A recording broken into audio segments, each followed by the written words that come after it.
Sometimes your mind feels like a crowded room where every thought is shouting for attention, where one small worry suddenly turns into a long chain of imagined disasters, and where a simple decision becomes a heavy burden. Overthinking is not just a habit, it becomes a lifestyle without us even realizing it. You lie down to rest, but your mind wakes up. You try to focus on your present, but your brain pulls you into the past or pushes you into an uncertain future. And the strange thing is that overthinking often feels like you're doing something useful. You feel as if thinking more will help you find a better answer, a safer choice, or a clearer solution. But the reality is the opposite. Overthinking is a silent thief. It steals your sleep, your peace, your focus, your confidence, and slowly it steals the courage that pushes you forward in life. Today, I want to take you deep inside the world of overthinking, not to judge you, not to blame you, but to help you finally understand why your mind does this and how you can take your power back. Because the moment you understand your mind, you begin to master it. Overthinking usually begins as self-protection. Your brain is not trying to hurt you.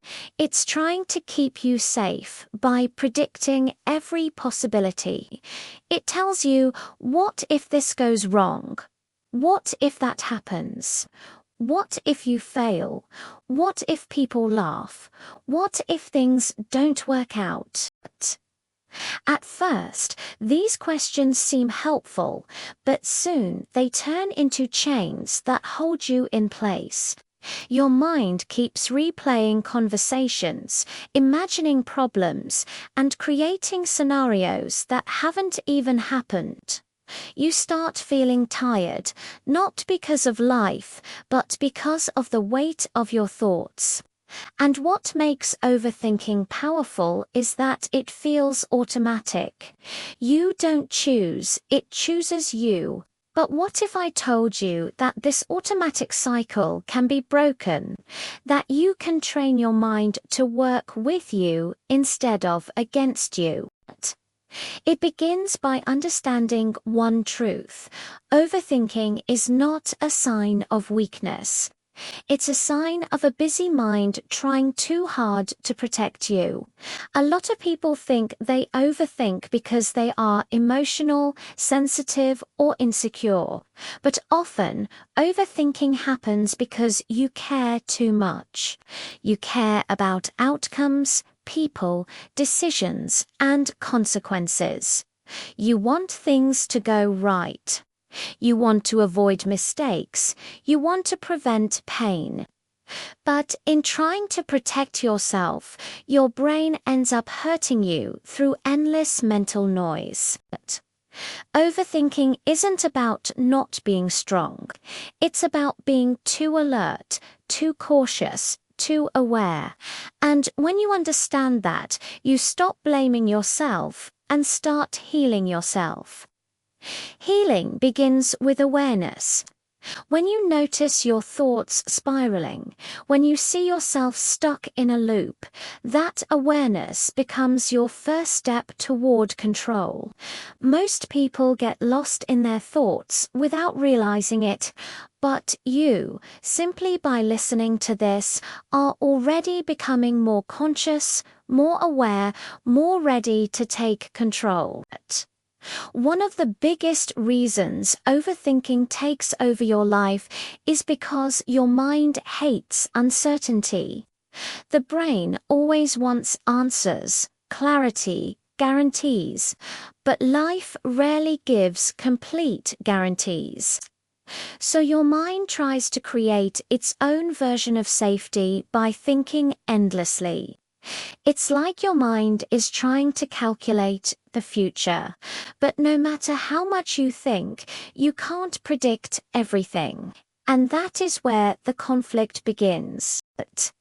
Your brain wants control, but life is unpredictable. Your brain wants certainty, but reality constantly changes. This gap between desire and reality is where overthinking grows. But when you accept that uncertainty is a natural part of life, the pressure inside your mind slowly reduces. You begin to relax, to breathe, to allow life to unfold without constantly trying to predict or control it. Another reason overthinking becomes so powerful is because of fear of mistakes, fear of rejection, fear of failure, fear of judgment. We often imagine the worst-case scenario, not because it is likely, but because our brain wants to prepare us for anything that might hurt us. But the truth is, most of the things you fear will never happen. Most of the worries in your mind are only stories created by anxiety, not reality. You might be replaying a conversation that the other person forgot in 5 minutes.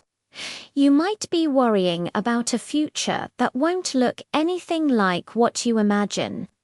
You might be overthinking decisions that don't need this much pressure. Life is rarely as scary as your mind makes it. When you learn to question your fears, is this real or is this just my mind exaggerating? You begin to reduce their power. Overthinking also grows when your mind stays too much in the past or too much in the future. When you live in the past, you replay what went wrong. When you live in the future, you imagine what could go wrong. But peace only exists in the present. And the present is always simple, clear, quiet. Even right now, as you listen, your mind may feel calmer because it is focused, centered, and grounded in the moment. Overthinking drags your attention away from now and fills your head with noise. But when you bring your attention back to your breath, back to your senses, back to what's happening right in front of you, the noise begins to fade. Your mind slows down. You begin to breathe again. That's the power of presence. It's not a big practice. It's simply choosing to stay where your body is instead of drifting into thoughts that aren't real. Many people think that stopping overthinking means forcing your mind to shut up. But that doesn't work. The more you try to push thoughts away, the louder they become. The real solution is to change your relationship with your thoughts. Instead of fighting them, observe them. Instead of believing them, question them. Instead of reacting to them, allow them to pass. The thoughts themselves are not the problem. It's the meaning you attach to them that hurts you. A thought is just a thought. It is not a prediction, not a fact, not a command, not a truth. It is simply an electrical signal passing through your brain. When you stop giving every thought power, your mind becomes lighter, freer, softer, calmer. Let me tell you something important. Your mind will always think. That's its job. You cannot stop thinking any more than you can stop your heart from beating. But you can stop overthinking by changing how deeply you engage with your thoughts. Imagine sitting by a river. Thoughts are like leaves floating on the water. Overthinkers pick up every leaf, examine it, worry about it, analyze it.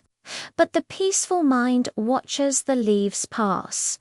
You don't have to pick up every thought. Some thoughts are not worth your time.